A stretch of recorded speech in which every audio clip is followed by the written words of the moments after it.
Hi YouTube, it's Kathy, happy Bookmas. So what's better than doing one readathon? How about doing two readathons while also doing Bookmas? So a couple of days ago I came across a TBR for SapphicAThon, which is a readathon happening from the 14th to the 28th, and it's hosted by Cats and Paperbacks. Obviously links down below. As you might infer, this is a readathon specifically focusing on books where ladies love ladies. This readathon is really cute in that it has this bingo board and you're just trying to hit as many squares on the bingo board as possible. And the best thing is that you can use the same book for multiple squares, so I'm definitely doing that.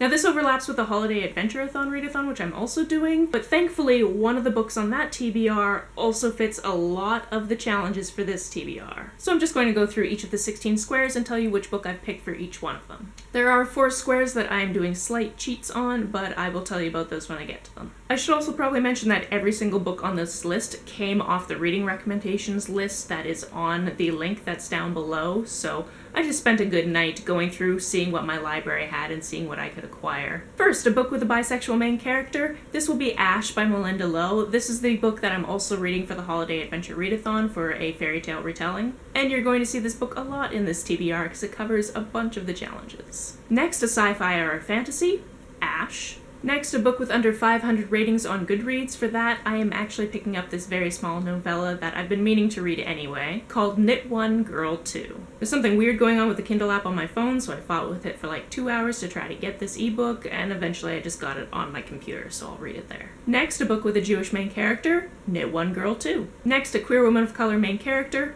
Ash. But just to be different, also Labyrinth Lost. Next is a character on the A spectrum, and I've picked up an ebook called We Awaken, which has a beautiful cover. I've seen this cover before, but my library didn't have a physical copy, so I just forgot about it until this happened, and now I'm gonna read it as an ebook because it's yes. Next is a book with an established relationship, and for that I'm going to read Ghost Girl in a Corner, which is a 1.5 novella between 2 books in a series that I haven't read. So I'm hoping I don't get too confused, but it being a novella, I'm assuming that it'll be nice and short, and if I like it, I'll probably go back and read the series. Next is Friends to Lovers, and for that I'm reading Labyrinth Lost. Next is a trans main character, and this is the first one where I'm doing a small cheat because last week I read Sovereign by April Daniels, and trans main character. It was also on the list of books, and my library didn't have any of the other books that I hadn't already read. Next is a non-coming out story, and for this I'm also picking Ghost Girl in the Corner. For Hate to Love, I'm also cheating slightly because last week I also read Otherbound by Corinne Divers, and yes, Hate to Love. Again, this was on the list, and I was like, I'm literally reading this right now as I was reading the list, so counting it.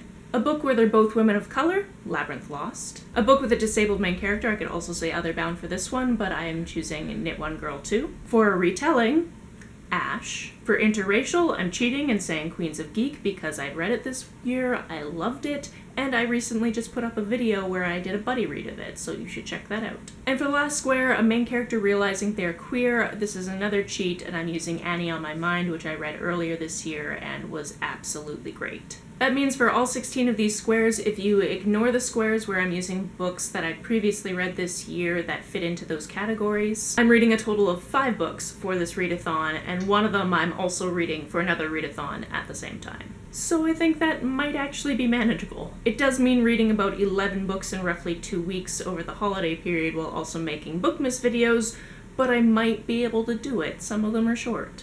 Are you participating in SapphicAThon? Let me know down in the comments below. On the way down to the comments, if you hit that subscribe button, that would be very nice of you. You can like and share this as you see fit, and I will see you tomorrow for more Bookmas. Bye!